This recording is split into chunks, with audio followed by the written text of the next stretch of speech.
Okay, June 2, 2024. Okay, unit to ni Sir Ren. So, tetestingin natin yung accuracy. So, as per request niya.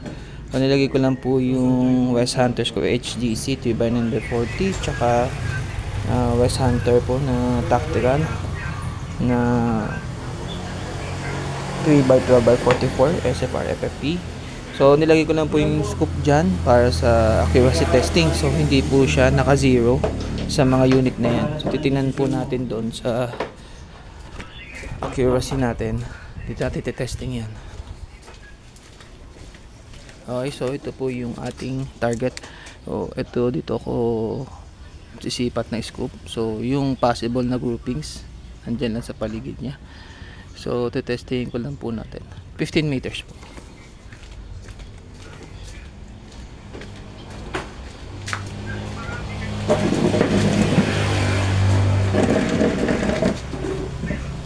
So, unahin natin po yung standard ite-testing.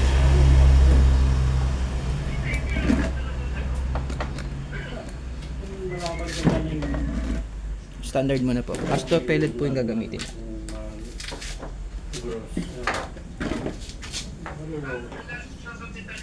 3 shots group lang po para maikli lang yung video natin. Siguro sa kanila bukas yan. Baka bukas lang sa inda dumana. First shot.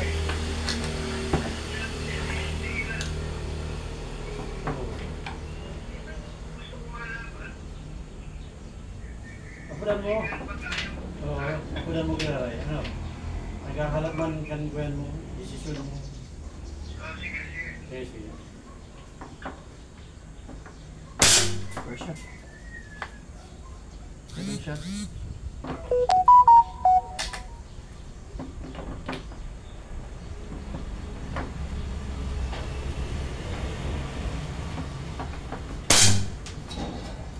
Third shot po.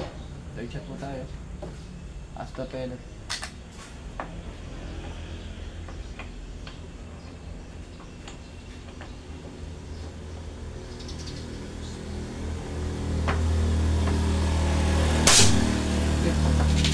So, 3 shots group lang muna po sa standard. So, ito yung standard. Okay, tingnan natin yung groupings niya doon.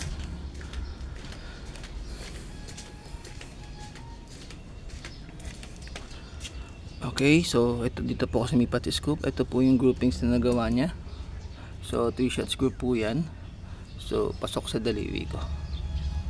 Okay, so 15 meters po yan. Okay. Ito kalat lang to. Tae. Ito yung groupings niya, 3 shots group. Ayan. Okay, pasado po siya.